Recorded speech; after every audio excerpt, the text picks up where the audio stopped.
I'm actually, the NFL Films filmed our last home game of the season for the regular season for our high school team. Yeah. And the team we played, they're in Wexford, which is like right down the road from Cranberry. And I don't know how much you guys know about football, but Chris Hoke, he used to play for the Steelers. His son was a senior on North Allegheny, the team we were playing. Yeah. I don't know if you guys remember Joey Porter. I don't, played for the Steelers. His son went to Penn State, plays for the Steelers now. He's from that same team. So both those guys were at the game. Then I obviously played, so I was at the game as well. So about a month before the game, I get a random email from NFL Films. Well, I thought it was like a scam email. I was like, well, yeah. you know what, like, you know, like, why do you want to come film our game? Well, then they called me, they gave a little background. So they did this preview for the draft coming this spring. So they wanted to film a Pitt Panther football game, college. They wanted to film a high school game that had some football tradition to it, like NFL tradition. Yeah. And then they wanted to film a Pee Wee football game. So they grabbed actually a couple high school games, a couple Pee Wee games, and they're making this movie that's releasing in April, right before the draft. So crazy story. They came to the last game. They filmed it. They like mic'd us up. They gave like a rich tradition. Pat McAfee actually is like, I want to say, what do you call it? Like he's like the voice in the movie that like explains Western PA, which I'm sure you guys know Pat McAfee. Mm-hmm. So the premiere's next week. I'm going to miss that. So I'm going to take the team to it like 2 months from now when it comes out. It's at the Carnegie Science Center down in Pittsburgh. That's awesome. That's awesome. Yeah. So yeah, a little crazy. That all happened this past fall. So I'm excited to see what happens. That's awesome. Yeah. We need to officially start this podcast. I think it already started. It did. I Yeah. hit the record button before. That was a great story. I hit the record right before he said, I got this cool story. I'm like, I know where this is going. Record. Yeah. Yeah. This is going to be a great. Yeah. So, I mean, that's kind of how, when I took this job here, I wasn't coaching, and then it kind of fell into place. Like the coach left here. I was coaching like my son's team, his youth team, like 8, 9, or 10-year-old team. The spot opened up. They approached me, and I was like, man, how am I going to do this with selling? Yep. Well, it's just crazy. Like a lot of the people I sell to around here, they love that. They love the, Friday night lights, or they love, Saturday football with college. They like NFL. So I'm sure where you guys up too. I mean, football is big. So, you walk into these offices, you're talking with people. What are you talking about? You're probably talking about equipment and football. And so that's just, goes together hand in hand. Now I got to juggle my scheduling obviously, gets tight, but as long as my wife lets me do it, I'm all good. IronCast podcast is on these. This is the Harmony editions. Harmony episodes. Harmony episodes. West Coast. West Side. West Side. We're coming to you from the West Side.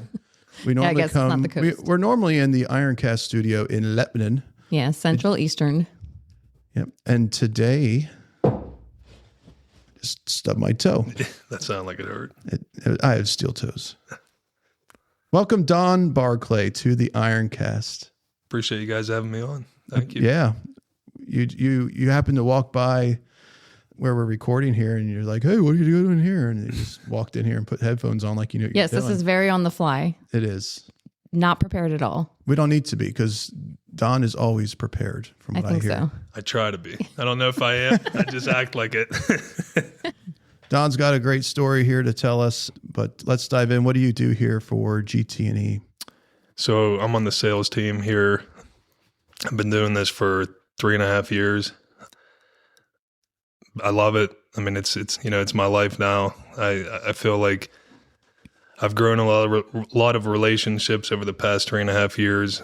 Been through a lot of different swings and whirlwinds, I guess you could say, after, because I worked for Murphy at first, and obviously GT&E took over. So it's been good. It's been a good ride. I feel like we got a really good team out here with Adam and Roger. So if it wasn't for them, I don't think, we'd be doing as well. So yeah, I noticed that this is the first time I've been here to Harmony. Obviously, we've seen each other at sales meetings and other things. Yeah, CSAs and salesmen do get along.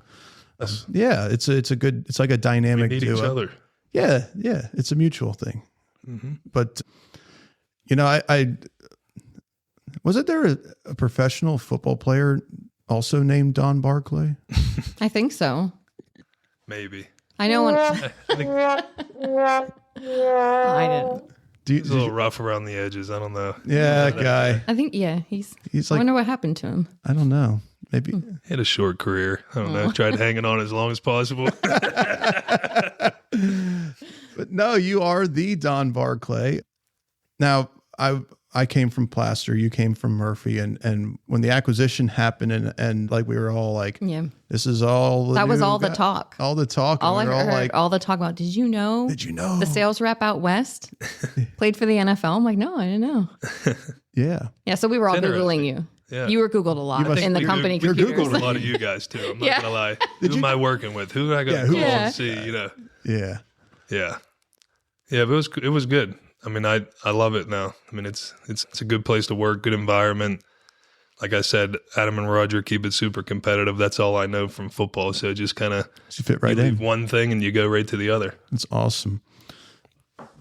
So obviously we're going to talk a little bit about the NFL, but I'm really curious, Don, why construction equipment? Adam Kelly. I'll say that, gone honest truth.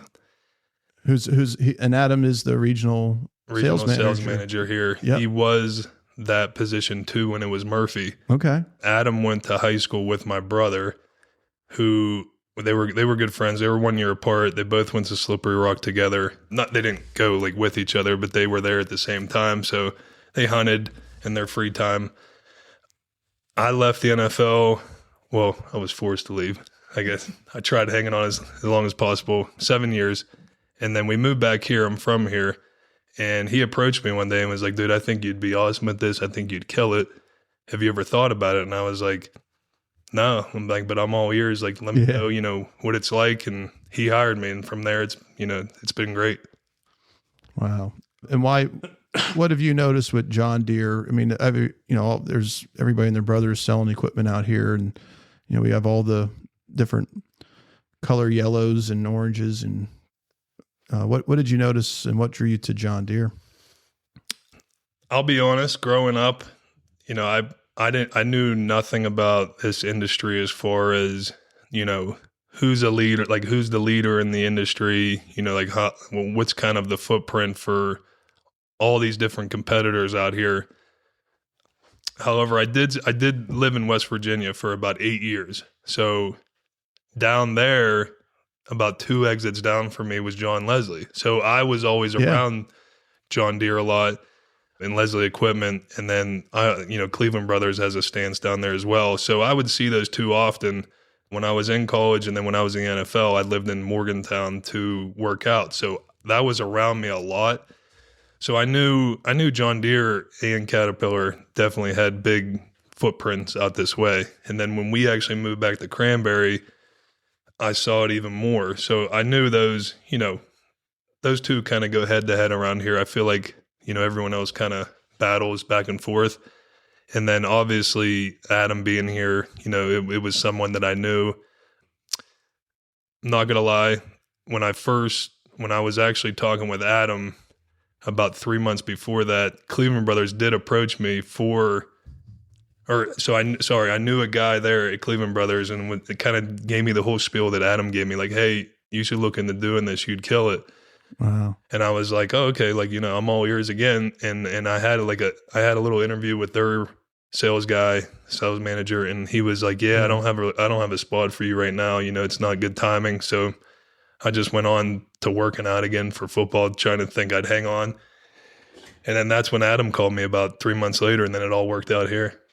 So got to prove Cleveland Brothers wrong. Oh, no. So I would love to hear a little bit about your career in the NFL. Now, you're a hometown guy, right? Yeah. You're from this area. From Cranberry Township. You're from Cranberry. Went to high school here at Seneca Valley. Yeah, I mean, I went to WVU for college. on a scholarship for football. Was a three-year starter. Never thought I'd, be maybe considered in the NFL one day. So going into my senior year, a couple agents approached me and they were like, hey, like you have a legitimate shot. And I was like, really? Like you'd see all the guys that were WVU before you, like, experience that opportunity, and a lot of guys get shut down. Some of the really good ones get drafted high. And I was just like, man, I don't know if I'm good enough. And so, you go through the whole thing, your pro day, hoping you get the combine invite. Well, I didn't get the combine invite. I did my pro day, and they were like, you'd be a late round draft pick to an undrafted guy. So draft came around, you got your whole family there, never got my name called. So then you're like sitting there like, damn, like did all this work for nothing? Well, right after the draft, got a call from like a handful of teams and was like, hey, we'd love to have you out here and sign you as an undrafted free agent. A lot less money, no signing bonus. You get like peanuts compared to what you guys see. Yeah. And at that point, you're just trying to get in the door. And that's all that I just wanted a shot. And my agent was like, the Packers really give undrafted guys a shot. Like they entertain, taking on everyone, which a lot of these teams, unless you're a first, second, third, fourth round pick, like that's the only way you're going to make the team. So went to Green Bay, and he was right. Made the team right out of camp my rookie year, played 6 years there, went to the Lions for a season after that, had a couple injuries along the way, tried to hang on, and then, you get too old at some point. How old are you, if I can ask? I'll be 37 in April. 37? Yeah.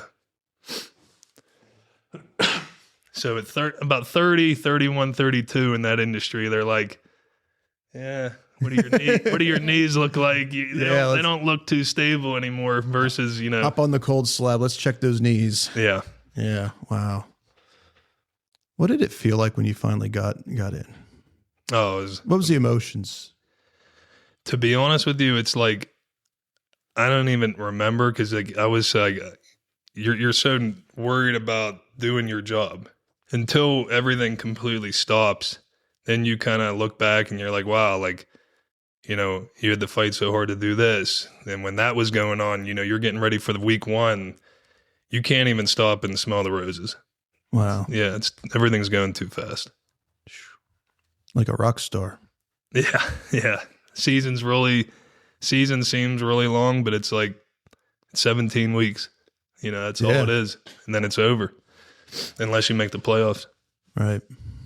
Which we were fortunate there. Every year we did make it. 2 NFC championships I went to, played in one. I was hurt for the other. We were an onside kick away from going to the Super Bowl. Yep. So, yeah. But I love competitive sports. I was in different sports as well. And what do you relate from the NFL and the competition to now working for GT&E, selling John Deere and Virkin equipment? I think the easiest thing is just, when you go in, you're looking to sell someone, someone tells you no. And it's like, I've been told no a lot, whether it been football or, whatever in my life, not being drafted. So it's like, I could accept that. I think a lot of people can, but it's like, how do you accept it? Are you mad? Does that drive you more? Are you more hungry? So like, don't get me wrong, I get mad. Like I get mad if I don't get a deal, but it's like, you got to be motivated and hungry to get the next one. Yeah. Or find out why you missed it and then use that for the next opportunity. So that I use that to keep building, my customer list. And trust me, it's like, it's tough because you do get angry. And Roger's done really well along the way, like training me to like how to maneuver through that. Yeah. How's he training you to do that?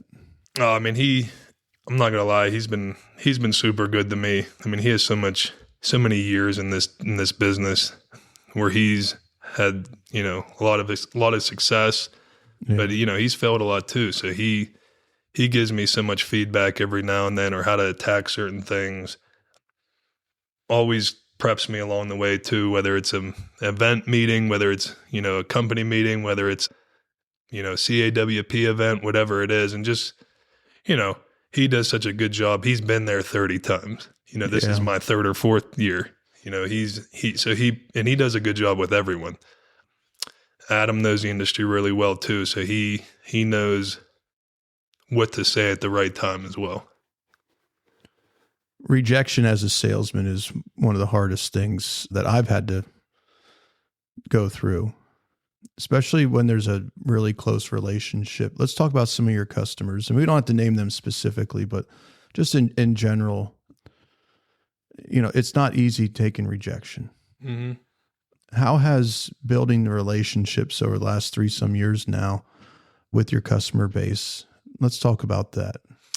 Yeah. What difference do you see there? So yeah, like when I first got in this, it's like, say, you hit the ground running, you got this customer list or this area, and you're just trying to break through the door and get your name, open the, customer A and B. So then, customer C and D hear about you and see you.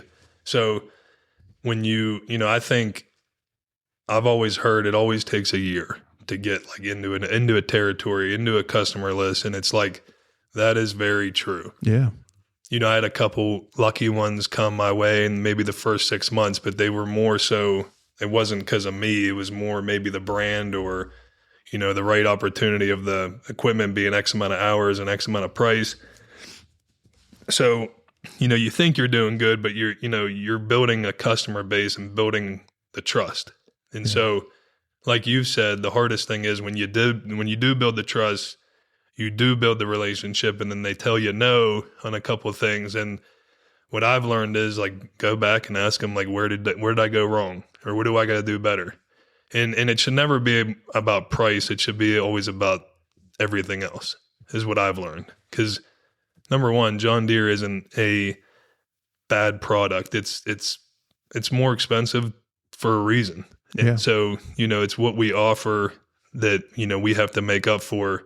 And, what brand we're dealing with. Like John Deere is a really good brand. They offer quality equipment. So you have to open up the conversation to those things, not just, hey, did I lose on price? I feel like buying a piece of equipment from you right now. They've trained me well. Well, it's good to have guys, I think, like Roger and Adam, and this is my first day here, I feel like I'm at home, and it's an awesome vibe here out at Harmony. I'm glad that we're out here and doing this. I want to do more of it, but I know, when you have those mentors, those coaches, I mean, obviously you've had at least a couple coaches along the way, right? Yeah. That's all. It's like all I know, like coaches, and they act like your dad. So actually, Roger looks like my dad. He's the same age as my dad. So it's like I'm talking to my dad. Yep. What do you relate to, from the NFL with your coaches there to, working on this team and the mentors and coaches that we have here, our leadership team?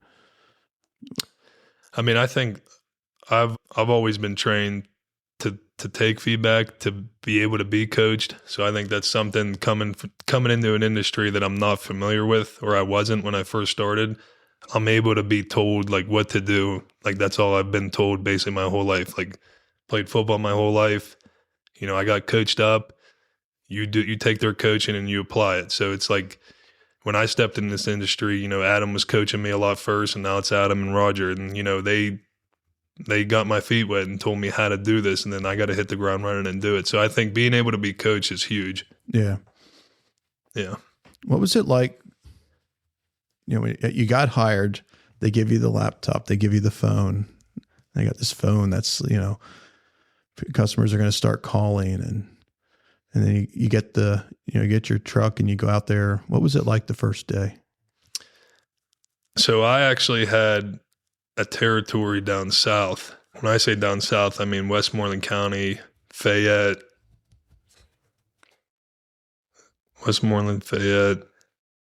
and I think that was it. Maybe I think that was, so it was below Allegheny County. Yeah. I live up here, I'm just driving around, just knocking on doors, trying to meet people, trying to use the older the previous salesman's phone of like just saying, hey, I'm introducing myself. And you're just looking to line up a meeting at that point and, make a name for yourself. Yeah. Trying to get that first couple pieces of equipment in. And then ironically, GT&E came in the picture and my territory changed. So I had to restart that up here, which makes it nice because I'm selling where I grew up. So more people do know me easier because I grew up in this area. Well, I'm going to say it, Don, but I'd imagine that your experience in the NFL can help you in these areas too, right? Correct. Yeah, no, it's been really it's probably a good icebreaker. It's good. I will say not everyone's a huge sports fan. So like some people just, which I don't come out and say, hey, like, how you doing? I'm Don Barclay. I sell deer equipment and I play in the NFL. That's not how I do business. I think if you ask everyone around here, I'm more of a humble guy. It's like, that'd be a good email signature. Yeah. That's why I had to ask you. GT&E salesman. Played in Also the NFL. Previous NFL Buy a piece player. of equipment from me. Yeah. So signature. A lot of people that like aren't big sports people or maybe not know me, it's like they'll make a reference to, hey, did you watch the Steeler game this past weekend or whatever? And you get on that topic and it's like, yeah, I played there like in 2015 or 2016. They're like, wait, you played there? And I'm like, yeah, I did. I did that before I did this. And then it's like, and then some people will say like, hey, I don't really give a crap about that. Or some people are, they dive into it. So. Yeah. I think it's cool. And I'm not saying it's not like I'm not in, I don't watch, I love football. I played a little bit, but I can't imagine doing, like me, myself, I can't imagine doing that. No, it's like at that level. Obviously not where I'm at now. I'm older than you are a little bit. No, it's intense. I mean, it's not for everyone. There's a reason why they're going after a specific size and physique. And, I think what's interesting is, you see a lot of these people that play and then you see them 10 years after the fact. And a lot of people do look a lot different. Yeah. I mean, believe it or not, I'm actually small for the NFL for my position. I was 315 pounds and that's very average to below average. Okay. So, you look at some of these guys that played at 330 and you look at them now, it could be a 430 or it could be a 230. So like you see them on TV and you're like, you looked a lot different 10 years ago when we played, but like it could either go good or bad for people. Sure. So yeah, I mean, like myself, like I've probably lost 30, 35 pounds since I quit playing. But you have to, you have to be bigger to last while you're playing and, be stout. Like, obviously I don't need to carry that weight now. So how many hours a day did you have to work out to maintain that weight when you were actively playing? So I had to work for everything. I wasn't like, I'm not meant to be 315. I had to eat constantly. It was like a job just eating, working out too. Like I had, like not being as big as everyone else. Like I had to make it a priority to work out, to get as many calories, to stay 315. Because if I went on vacation and I wasn't strict, I'd probably lose like 5 or 10 pounds just because I wasn't meant to be that big. Yeah. And there's a lot of guys that will say the same thing in the league. They'll tell you like, yeah, I struggled. I just, keep eating and eating and eating. Usually it's the other way around. Like, and there's guys that can't eat because everything they eat, they just gain. So, and it's crazy. There's a whole nother, you get fined in the NFL if you're outside a certain window of weight. It's nuts. That's a whole nother topic. But yeah, like per pound, like my window for weight was like 308 to like 318. And I had to be in that 10-pound window. And if you were outside of it, it was $500 a pound. How frequently were they checking your weight? Weekly. Wow. How did I know this? What if you get sick or something? I know, like you get the flu. That's there's some exceptions. Yeah. Yeah. But like it was more for guys that would get belligerent with it. And, later in the season, they weren't watching, whatever. And ultimately, too, it comes down to a performance thing. If you lost weight and it was for a specific reason, maybe an injury or, maybe you were getting slower and they were like, hey, you might want to lose 10 or 15 pounds. We need you as fast as you used to be. as long as you're performing, and it's like anything else, and especially in this industry, if you're selling, you're selling. They don't care how you sell, but it's like anything else. Wow. I work really hard to keep my physique as well. I put a lot of money into it too, Yeah, it's good. You should. I'm surprised you haven't gained more weight. I mean, that's usually, that's the salesman thing. They go, oh, now he's a salesman. He's just going to gain weight. Not the right kind either. And you ask a lot of these guys in the building that have played ball, Luke Ruda, Zach Rogers, trying to think who else, but like ex-athletes, like I guarantee you that those guys probably get to the gym a couple of times a week. I mean, I think it's just in us. Yeah. However you find the time to do it, whether it's at night, whether it's before everyone else wakes up. I mean, that's what I do. I think it's just something that you're used to. So I think you need to start a GT&E fitness program for us. Like we can go on, you make some videos or something how to keep us salesmen and CSAs in shape. Other than a round shape. But yeah, did you know Rachel? She's a lifter. Really? Yeah, I do lift. I lift at CrossFit. Nice. Yeah. That's one thing I can't do anymore. Like What, I feel CrossFit? like I feel like I did that for so long. Well, it's like those high intensity short workouts. That's like they kill you. They do, and like it's hard to sustain that for years. So like I feel like all my football lifting days, I'm like, I'm gonna lift like the 55-year-old men do that go to the gym and they just take their time. Like that's my workouts now, more safer, more guess leisurely. You could say. Leisurely, safer. Yeah, the CrossFit is intense. Yeah. Give you credit for that. Yeah, I'm addicted to it, I'd say. It's that if I don't work out, I feel antsy. Yeah. So, but yeah, I lift. What was your PR? My deadlift PR. I think that was about a little over a year ago. I hit 315. So I That broke. was how much he weighed. You could have deadlifted I know. him. I could have deadlifted Don Barclay. You could have deadlifted a Don Barclay. That is awesome. Yeah, I didn't think about it like That's that. really good. That's what I thought it was. Yeah, my deads are high, and then but everything else is not. I don't know. I'm just a good deadlifter for some reason. It's the way I'm built. That's really good. What was yours back in the day? My most impressive PR. So I wasn't good upper body. I'll be the first one to say. Yeah, I'm terrible on upper body. Yeah, like terrible. I mean, bench press maybe like 425. I know it seems like that's like, but like It's just 420. for the going rate. Like I'm gonna compare this to NFL people. That was like average. Hang clean or I shouldn't say, power clean from the ground was 385. Wow. So I was good at power cleans. Yeah, my power clean PR is 155 right now. I'm trying to get to 160, but yeah, when it came to bench or overhead, I had too many shoulder injuries, and it just, dang, that's my a lot. PR on donuts. I think it was probably 6 in one shot. They were really good. You were recently down at a training for some hot new stuff coming out, huh? That's right. Let's talk Kernsville. What's going on down there in Georgia? What do we make? Well, I was out at the Arizona. You were at Zacatone. Arizona, but yeah. Yeah, I've never been to Kernersville. That's what you're talking about? Well, that's where they're gonna. That's the big press release. John Deere expanding the Kernsville factory. Gotcha. But you're at training in Arizona, which they do there because it's warm and it's winter. But the training was about what's happening in Kernsville. So I should have said that differently. Sorry. So I wasn't there, but why don't you tell all of us what was some highlights from that training and what we got to look forward to? Obviously, I'm not sure when this episode will air, but Con Expo is going to be the big release, or if this is in the future. Yeah, this will come out. Con Expo April. already happened. Yep.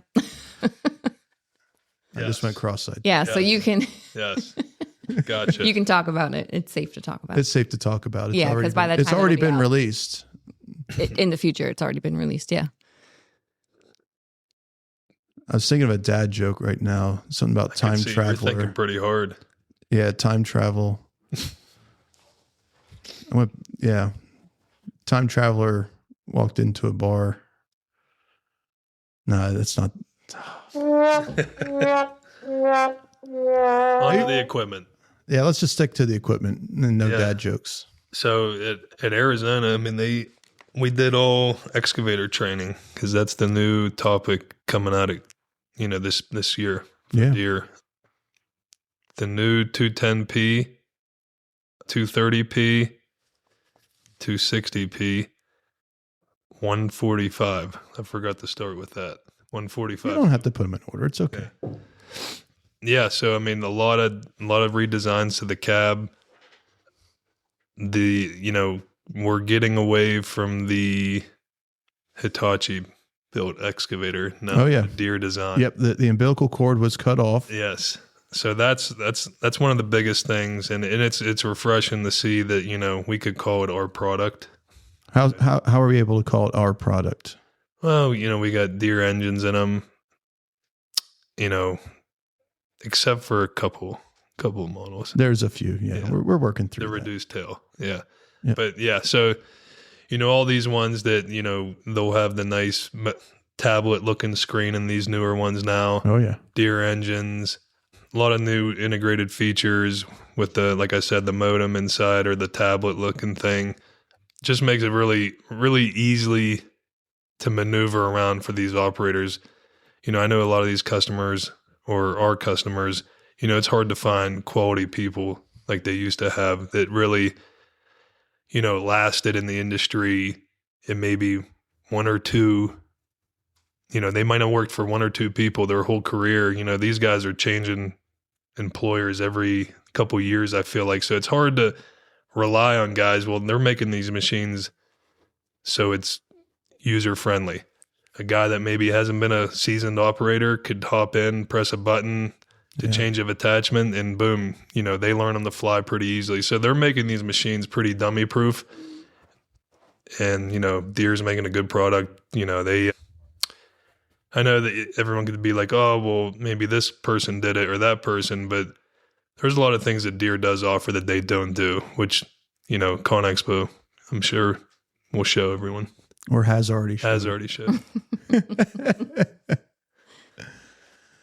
We talked in a previous episode that the John Deere excavators being built out of Kernsville will be the only excavators in America. Fully built. In fully America. built. We call that plate up built. I think that's just an awesome thing. I know it's got a lot of hype. Even the President of the United States recognized. Yeah, I think you probably tweeted about it. Yeah. It's so funny you guys said that because I was literally on the phone with a customer yesterday, and they flew down to Texas to Cat's new facility, forget where in Texas, and they were looking to buy an excavator, and they go down there and they're looking at everything. So they're showing how they assemble it, and it's like this part's made in Japan, Yep. this part's made in Mexico, this part's made here. So they say that they're American built, but they assemble it in America. So like every different part to that excavator comes from a different country. It's interesting because that is a big deal that everything will be done here for Deere. Yeah. It's when you look at that, it's a big alignment. And I started with John Deere in 2013, and I've seen so much change. And I'm sure there's guys that have been here much, much longer than I have. We got guys working for GT&E that have been with John Deere for 40 years, maybe more. But I'm saying from 2013 to now, it's so much change. It's hard to, like, when you're in the change, it just makes your head spin. But when you kind of stop and look back, we saw, our, like the 655, 755, the 850C, the 1050s, those used to be built by LeBaire. Yeah. And then, hey, now we got the 655K, and that started the John Deere build. And they were a solid machine. Like, they were nice, heavy machine. Same thing with the haul trucks. When I first started, it was, the introduction of the, like, let's say the 410 or something that came out versus the 400, Bell haul trucks. Just so much alignment to, with Virkin in 2017, that that was a huge jump. I mean, and the continuation, we were out at Langley when we were talking, Langley, which is near Vancouver. I was out there, and, you know, that used to be a Hitachi / John Deere factory building specialty products. So it'd be like the forestry project products. And now it's all green there. And now they moved all the feller bunchers there. Just a huge alignment that I'm seeing. And this last one here with the Hitachi, I think it's a good position for Deere, and I'm excited. I don't know about you, Don, but especially I'm on the product support side. I'm excited, but as a salesman, what's your perspective on where Deere's going? I mean, I think it's huge. I think, you know, from when I stepped into this industry till now, I mean, they've made huge strides, and the working line Wirken is unbelievable. I mean, for them to team up with them to just pair from like the skid steers going with the milling heads, and then, you know, being able to offer a whole line in a true construction industry is huge. Not just, you know, someone that offers one avenue, whether it's a forestry deal or whether it's, you know, hey, we got skid steers and excavators and that's all we have. You could truly go to a John Deere dealership like GT&E and get every aspect of any construction, from crushers, you know, dirt work, road construction, you know, forestry. We have everything. It's a one-stop shop. And I think that's, you know, huge. Like I said, with this Wirken line, and I say that too because a lot of my customers are milling, paving people. So that's one thing that I've had to learn, you know, just as far as learning that product and how it suits well with a lot of this John Deere products as well.